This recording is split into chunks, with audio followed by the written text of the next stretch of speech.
नमस्कार, welcome my channel धर्म से जुड़े मत हो। आज हम आपको पूजा पाठ से जुड़ी छोटी छोटी चीज़ें हम आपको बता रहे हैं जिनके फायदे बहुत हैं, या फिर यूँ कहिए तो अगर हम उनका पालन नहीं करते हैं तो हम जो दैनिक पूजन करते हैं उसका हमें लाभ बहुत ही कम मात्रा में मिलता है। अगर हम उन नियमों का पालन करते हैं तो हमें हमारे पूजा का पूरा फल प्राप्त होता है। तो सबसे पहले जब भी आप पूजा करें तो आपका अपना एक आसन होना चाहिए, किसी दूसरे का आसन इस्तेमाल ना करें। आपका एक आसन होना चाहिए। आप नियम बना लीजिए कि आपका यही आसन है, आप पूरे जीवन इसी आसन पर पूजा करेंगे। हाँ, वो फट जाता है तो फिर बात दूसरी हो जाती है, लेकिन बिना आसन के आप पूजा नहीं करेंगे। आपका आसन होना अनिवार्य है। दूसरी बात कि जब आप पूजा पे बैठ जाते हैं तो सबसे पहले आपको जो है वो आचमन करना है, और आचमन करने के बाद वो जिसको बोलते हैं 3 बार जल पीना है। तो उसके बाद आपको एक बार जो है वो जल आपको आप आसन पे भी गिराना है, आसन को शुद्ध करना है, ठीक है, वहां पे गिराना है आपको एक बार जल। और जब आप पूजा शुरू करने जा रहे हैं तो आप जिस क्षेत्र में रहते हैं, आप जिस क्षेत्र में निवास करते हैं उस क्षेत्र के जो क्षेत्रपति, जिसको भैरवनाथ जी बोलते हैं, हर क्षेत्र में होते हैं। जहाँ देवी दुर्गा के मंदिर होते हैं, हर क्षेत्र का अपना एक मंदिर होता है। उस क्षेत्र में जो भैरवनाथ होते हैं तो उनसे आज्ञा लेनी होती है, उनसे ये प्रार्थना करना होता है कि हम दैनिक पूजन शुरुआत कर रहे हैं, आप हमें आज्ञा दीजिए। क्षेत्रपति भैरव श्री भैरवनाथ जी हमें आज्ञा प्रदान कीजिए। हम उनसे आज्ञा लेकर के हम फिर पूजन शुरुआत करते हैं। सबसे पहले आपको गणपति का ध्यान करना है, उसके बाद गुरु वंदना करनी है, उसके बाद फिर आप पंच देवी देवता की पूजा अब प्रारंभ करिए। ये थोड़े नियम होते हैं, इनको मानना चाहिए। इनके करने से हमें संपूर्ण फल, जैसे कहा जाता है कि हमने, जैसे हमारे घर में भोज है तो हमने दूर दूर लोगों को इनवाइट किया और हमारे घर के जो बगल है हमने उनको इनवाइट नहीं किया, तो कहीं ना कहीं वो नारुष्ट होते हैं और जीवन पर्यंत जो हमारे घर के बगल होते हैं वही हमें काम देते हैं। तो उनसे बस एक प्रार्थना करनी होती है, बस और कुछ नहीं करना होता है। तो श्री भैरवनाथ जी हमें आज्ञा प्रदान करिए। हम दैनिक पूजन की शुरुआत कर रहे हैं, या फिर कोई भी जब खास पूजा कर रही हो आप, तो उसमें आपको पूजा करने से पहले आपको भैरवनाथ जी से आज्ञा लेनी चाहिए। अब दूसरा बात है, आपको आसन को प्रणाम करना है। अब जब आप पूजा करनी शुरुआत कर दें तो हाथ में जल लेकर के, उसको ऐसे जल लेकर के दूसरे हाथ से ऐसे ढक कर करके गायत्री मंत्र 3 बार, 1 बार 3 बार, यानी विषम की संख्या में करनी है आपको।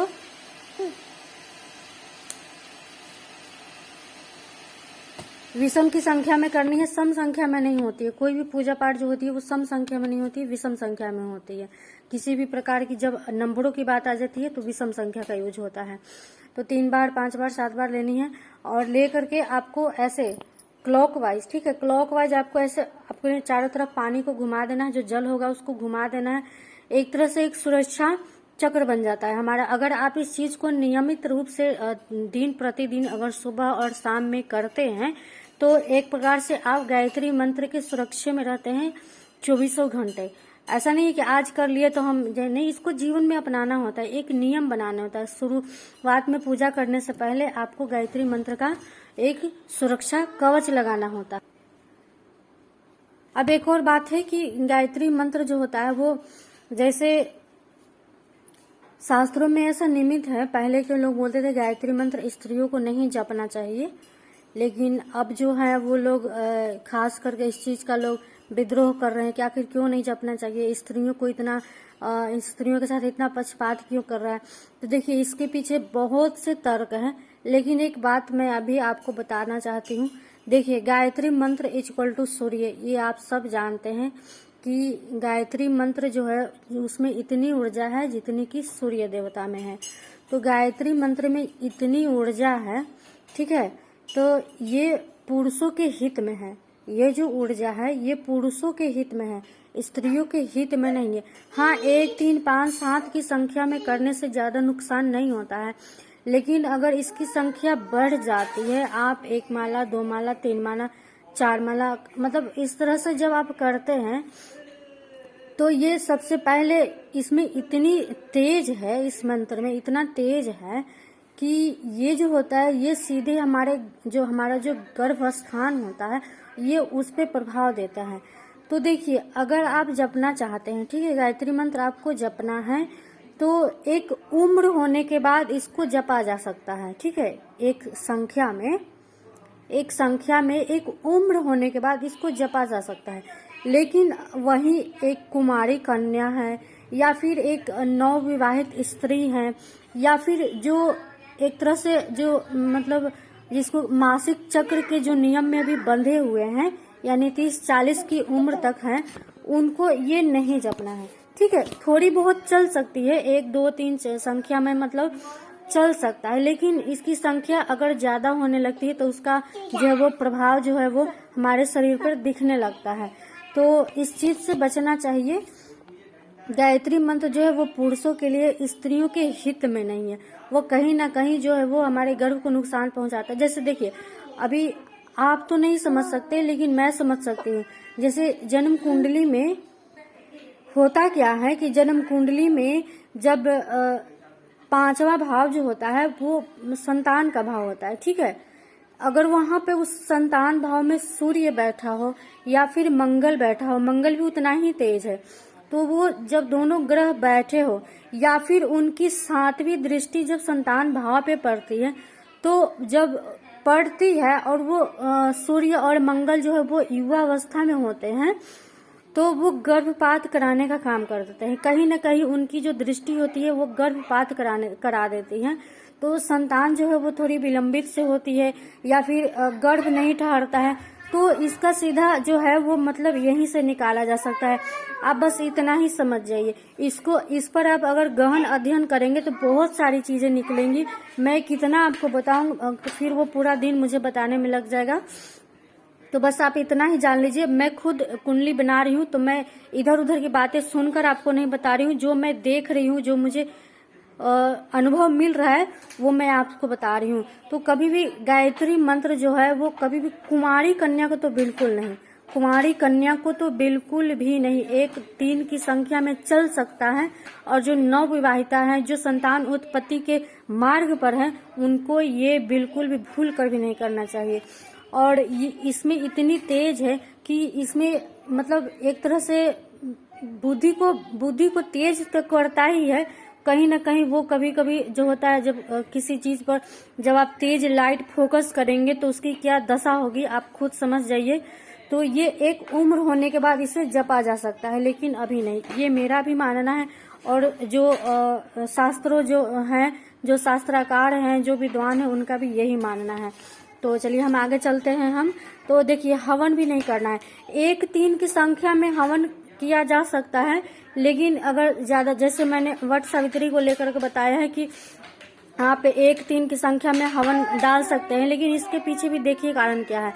जैसे हवन जो है, जब हम हवन में जब डालते हैं तो हवन जो चीजें डलती हैं, ठीक है, जो चीजें डलती हैं हवन में, वो सृष्टि को प्राप्त होती है, सृष्टि को प्राप्त होती है। तो सृष्टि क्या है? सृष्टि जो है वो माँ भगवती हैं, माता रानी है, उन्हीं से चक्र चल रहा है। तो वो क्या है? वो स्त्रीलिंग है, ठीक है। आप इस चीज को बढ़िया से समझिएगा, वो स्त्रीलिंग है। और पुरुष जब हवन में डालते हैं, जो भी डालते हैं पुरुष भाई, तो देखिए एक प्लस है और एक माइनस है, ठीक है। अब मैथ वाला सिंबल आप समझ के देखिए, प्लस और माइनस के मिलने से बनता है। लेकिन वही प्लस, यानी हम जब स्त्रियां हवन में कोई भी सामग्री डालते हैं तो वो प्लस को प्राप्त होती है, मतलब हम खुद स्त्री होकर के स्त्री को देते हैं, तो उसका कोई पर्याय नहीं निकलता है। उसी तरह से हवन करने की भी मनाही की गई है। लेकिन 1 3 की संख्या में अगर नहीं है, कोई घर में पुरुष भाई नहीं है, तो ठीक है, मन की संतुष्टि के लिए किया जा सकता है। लेकिन अगर घर में पुरुष भाई हैं, आप कोई पूजा पाठ कर रहे हैं और साथ में पुरुष हैं, पति के रूप में हो या फिर पुत्र के रूप में है, तो उनसे आप डलवा सकते हैं, कोई बहुत अच्छी बात होगी। लेकिन जितना हो सके आप खुद इस चीज से बचने का प्रयास कीजिए। वहां हवन में डालने से फिर वो वहां कोई फल ही नहीं प्राप्त होगा, ठीक है, कोई फल नहीं। जैसे आप करंट को लेकर के देखिए, करंट जो बिजली की तारें होती हैं, वो प्लस माइनस से ही हमें बल्ब जो है वो रोशन होता है, वो प्लस प्लस से नहीं रोशन होता है। तो कुछ ऐसा ही है, इसमें भी है। तो ठीक है, तो आसन और माला किसी को नहीं देना चाहिए। देखिए सबसे बड़ी बात है, माला जो है वो आपकी अपनी होनी चाहिए। एक ही माला पे आप जितने मंत्र सिद्ध करना चाहते हैं आप करिए। एक ही माला को जीवन पर्यंत आप बना के रखिए, और आसन भी है, ये दोनों चीजें आप किसी को ना दें। घर में आसन किसी को दे सकते हैं, लेकिन माला किसी को भी ना दे। घर में कोई भी हो, किसी को भी माला अपनी ना दे। माला में जब हम जप करते हैं तो हमारी ऊर्जा उस माला के थ्रू हमें प्राप्त होती है, हमारी ऊर्जा उस माला पे आती जाती रहती है। तो हमारे ऊर्जा का जो है कहीं ना कहीं क्षय होता है। तो अपनी माला को किसी के साथ ना शेयर करें, और अगर कर माला से आप कर रहे हैं तो ध्यान दीजिए उस समय आपको कोई ना देखे, ठीक है। उसी तरह से जब आपकी पूजा पूर्ण हो जाए, आरती हो जाए, क्षमा याचना हो जाए, जो भी आपके मंत्र उच्चारण वो सब हो जाए, तो आसन के ठीक नीचे, ठीक है, आसन के ठीक नीचे, दूर में नहीं, बस आसन के ठीक नीचे बिल्कुल पास में 1 बार या फिर 3 बार आपको जल गिराना है। बिल्कुल थोड़ी थोड़ी मात्रा में जल गिराना है, ठीक है। क्यों जल गिराना है? जल जो है वो ऊर्जा को समाहित करने वाला है। मैंने कितनी बार बताया, आप लोग भी जानते होंगे कि जल को किसी भी पात्र में रखिए, किसी भी रंग में डालिए, वो उसका रंग धारण कर लेता है। तो कुछ इसी तरह से तो हम जो भी पूजा करते हैं तो हमें ऊर्जा प्राप्त होती है, वो प्राप्त तो यहाँ से होती है, लेकिन अर्थ के ग्रेविटिविटी के कारण वो चल जाती है मूलाधार चक्र में।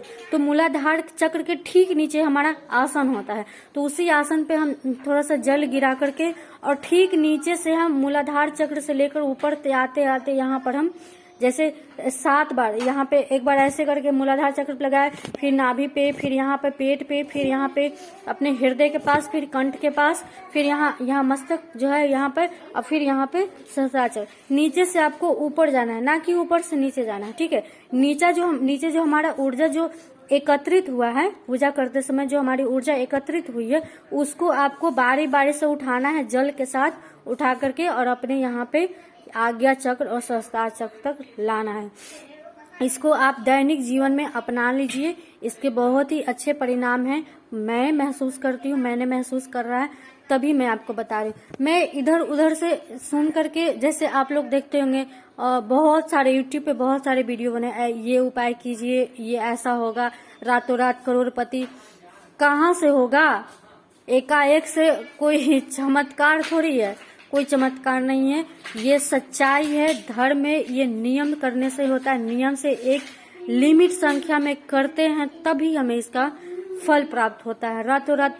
और ना मैंने कभी कोई टोना टोटका किया है, ठीक है, एक बार फिर से मैं बता रही हूँ, मैंने कभी कोई टोना टोटका ना उपाय किया है, न खुद पे किया, न घर में, कुछ भी नहीं मैंने आज तक किया। मैंने सिर्फ पूजा किया है, मंत्र जाप किया है, और जो मैंने अनुभव लिया है वही मैं आपको बताती हूँ, और वही मैं आपको करने को कहूँगी। मैंने पहले कभी किया है, और ना भविष्य में मैं ऐसा कहूँगी कि आप ये उपाय करिए तो ऐसा होगा, ये उपाय करिए तो ऐसा होगा। नहीं, मैंने ना कभी किया है, ना मैं कभी करने के पक्ष में होने वाली हूँ, ठीक है।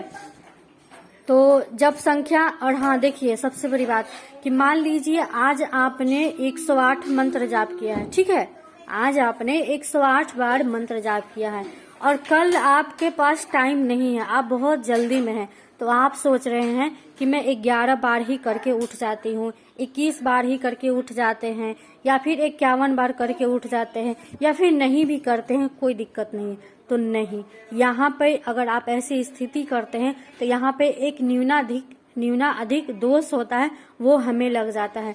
एक नियम बना लीजिए कि हम इसी संख्या में जप करेंगे, तो इसी संख्या में जप करेंगे, पूरे जीवन इसी संख्या में जप करेंगे, हम उससे कम नहीं कर सकते हैं, ठीक है, कम नहीं करना है। देखिए आप खुद इस चीज को आप समझिए कि आदमी एक सीढ़ी से दूसरी सीढ़ी पर जाना चाहेगा, वो कभी नहीं चाहेगा कि हम फिर पहली सीढ़ी पे आ जाए। ऐसा कभी नहीं कोई चाहता है कि अगर हम एक सीढ़ी करते करते हम 5वीं सीढ़ी पर पहुंच गए हैं तो फिर हम वापस से दूसरी सीढ़ी पर चढ़े। ये ऐसा कैसे हो सकता है? ये संभव नहीं है, और ये हित में भी नहीं है। तो आपकी एक संख्या लिमिट होनी चाहिए, आप उसी लिमिट संख्या में आप कीजिए, कुछ भी हो, कोई भी चीज हो। अगर बात जब नंबर किया जाती है तो एक लिमिट बना लीजिए कि मुझे इसी संख्या में करनी है। मंत्र जाप को लेकर को हो, या फिर कोई भी चीज इस्तेमाल की चीजें हो, शुभ चीजें हैं, उसका आप एक लिमिट बना लीजिए। और दूसरी और सबसे आखिरी और अंतिम बात है कि जी हाँ, नारियल फोड़ने के लिए बहुत सारे मत बने हुए हैं, तो नारियल कभी भी नहीं फोड़नी चाहिए, स्त्रियों को नहीं फोड़ना चाहिए। नारियल एक स्त्री का प्रतीक है, माँ लक्ष्मी का स्वरूप माना जाता है और हम स्त्री होकर के खुद स्त्री का भंग, ये बिल्कुल भी सही नहीं है। तो किसी भी मत से नारियल नहीं फोड़ना चाहिए, स्त्रियों को बिल्कुल नहीं फोड़ना चाहिए। पुरुष भाई फोड़ सकते हैं, स्त्रियों को नहीं फोड़ना चाहिए। तो आज की जानकारी आप लोगों को कैसी लगी हमें जरूर बताइए, और आप लोग मुझे कहाँ कहाँ से सुन रहे हैं ये भी आप बताइए, ताकि मुझे भी अच्छा लगे कि हाँ मुझे लोग कहाँ कहाँ से सुन रहे हैं। तो प्लीज आप लोग बताया कीजिए कि आप लोग कहाँ कहाँ से हैं, क्योंकि सब्सक्राइबर पता नहीं चलता है मुझे कि कौन कौन है। तो आप लोग भी कृपया करके बताया कीजिए कि आप लोग कहाँ कहाँ से मुझे सुन रहे हैं और ये जानकारी आप लोगों को कैसी लग रही है। और हम कुंडली का अध्ययन कर रहे हैं, आपको जो चीजें हम बता रहे हैं वो आपके कितने फेवर में रहती है, जैसे जो हम आपको बातें बताते हैं वो कितना सत्य होता है, ये चीजें भी आप हमें जरूर बताया कीजिए ताकि हमें भी प्रोत्साहन मिले। चलिए सबको राधे राधे।